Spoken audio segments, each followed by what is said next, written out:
ندای الله برای انسانیت قسمت تو.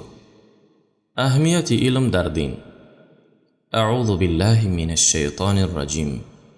یا ایها الناس كلوا مما في الارض حلالا طیبا ولا تتبعوا خطوات الشیطان إنه لكم عدو مبين إنما يأمركم بالسوء والفحشاء وأن تقولوا على الله ما لا تعلمون.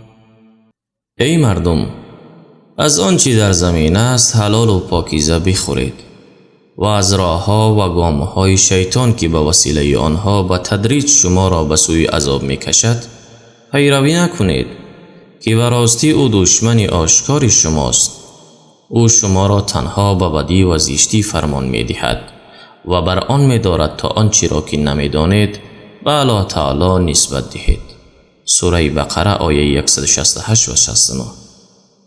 اول اینکه از این آیت برمی آید که کسب حلال و پاکیزه خوردن یک نوع عبادت الهی است، زیرا الله تعالی به آن امر کرده است.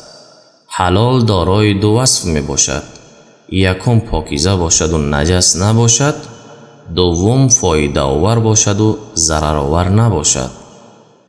و اینکه منع الله از پیروی کردن راه شیطان، چون شیطان دشمن آشکار انسانیت می باشد. یکی از بزرگترین گناه در شریعت این به علم سخن کردن است. اهمیت علم در شریعت چون منع و سرزنش الله از جاهلی بر علم آموزی دلالت می کند.